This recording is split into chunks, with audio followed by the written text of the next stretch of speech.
Olá, seja muito bem-vindo nesse nosso curso de adoção. Eu sou Sávio Bittencourt e o curso está inteirinho à sua disposição no nosso canal. Hoje nós vamos falar a respeito das questões de registro civil que envolvem a adoção. E tem algumas polêmicas bem interessantes que eu acho que você vai gostar. O artigo 47 do Estatuto da Criança e do Adolescente estabelece que o vínculo constitui-se por sentença judicial e será inscrito no registro civil mediante mandado do qual não se fornecerá certidão. Então, concluído o processo de adoção, a sentença estabelecerá o vínculo entre adotante e adotado. E a partir daí é expedido o mandado ao RCPN, Registro Civil de Pessoas Naturais, para que ele faça, então, o registro daquela criança como filho dessas pessoas que a estão adotando, né?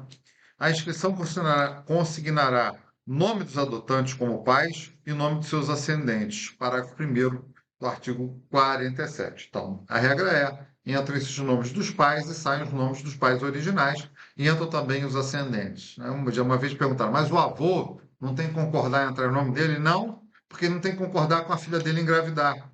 Então, a gente se torna avô porque os nossos filhos adotam, ou porque tem filhos naturais, e como essa não é uma escolha pessoal nossa, nós não temos nem na via biológica, nem na via adotiva. Então o avô entra ali, gosta ou não gosta dessa situação, e é melhor que goste. E a experiência mostra que os avós adotivos são avós maravilhosos, né?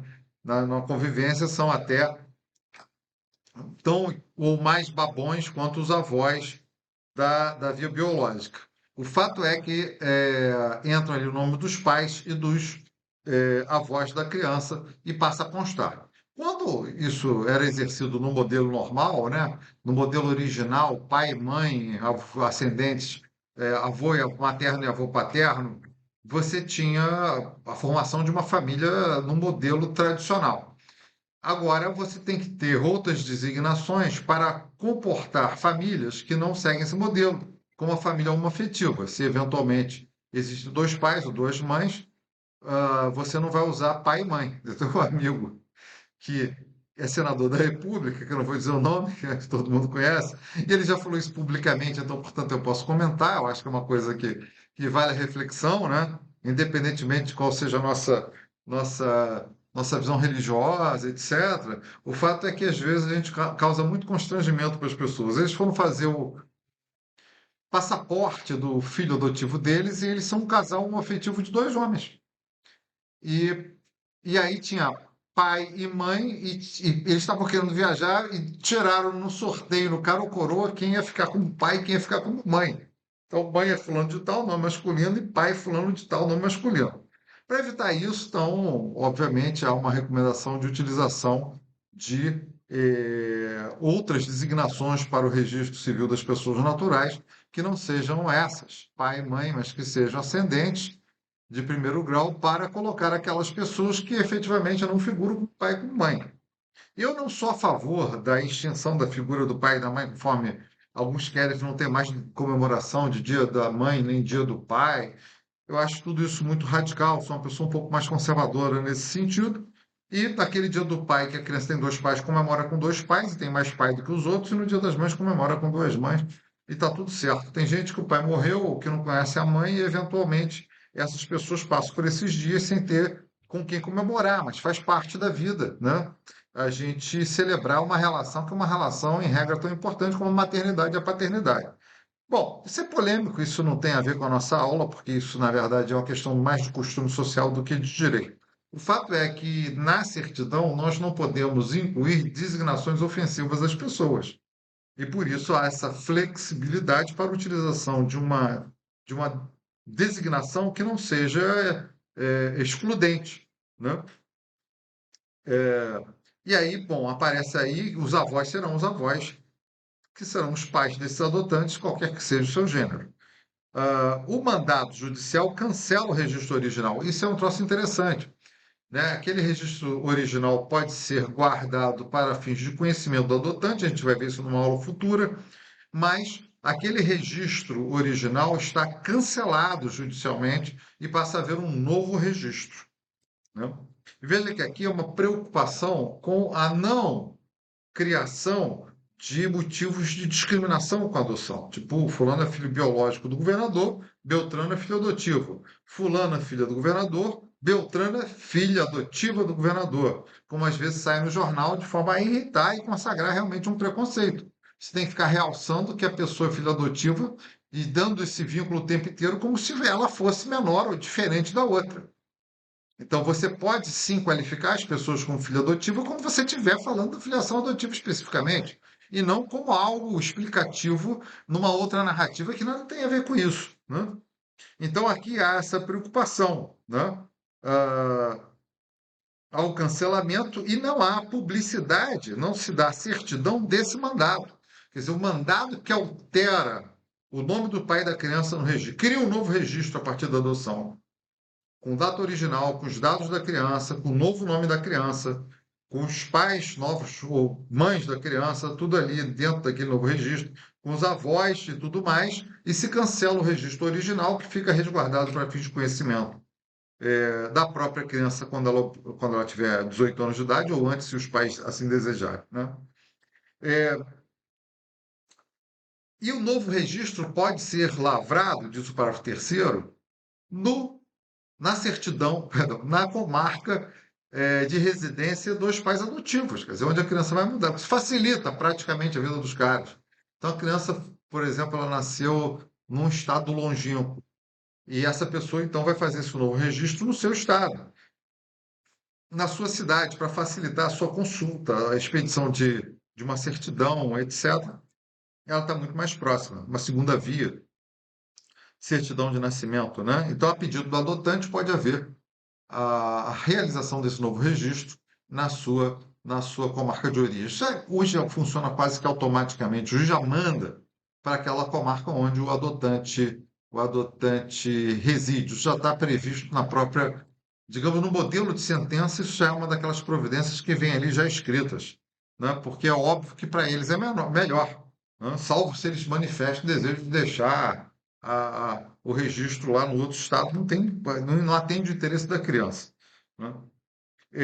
E o parágrafo quarto mantém essa questão do sigilo e questão da privacidade. Nenhuma observação sobre a origem do ato poderá constar nas certidões. A regra do sigilo das certidões que preserva a privacidade familiar. Então, não pode haver, numa certidão de nascimento de adoção, a vinculação à ideia de que ela é filha adotiva, né? E, e isso se faz para que justamente se cumpra aquele princípio constitucional da igualdade entre essas espécies de filiação. A igualdade entre as espécies de filiação é um princípio constitucional que deve ser respeitado. Então, eu não preciso ficar na certidão informando qual vínculo, biológico, adotivo, seja lá qual for. E aí, né, antigamente vinha filho natural de Beltrano e Cicrano, e hoje essas designações que são discriminatórias, porque fazem uma diferenciação indesejada, são proibidas pela lei.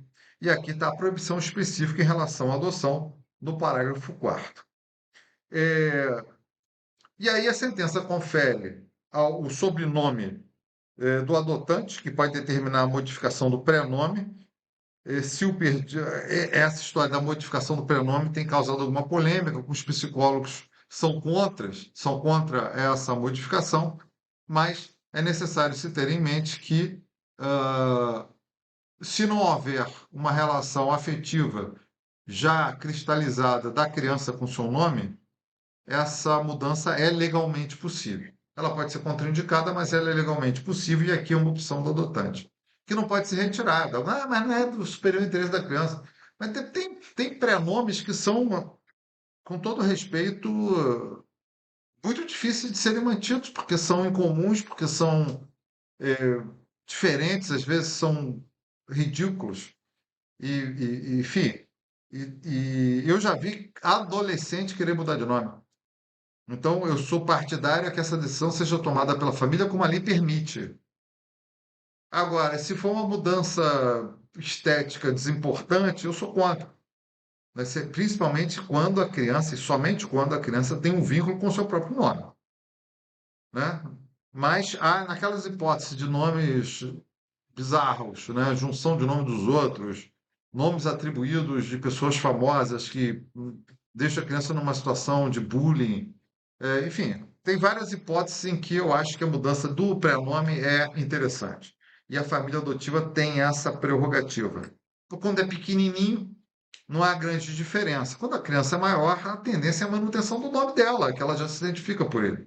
Mas a inclusão dos nomes dos adotantes. Isso demora.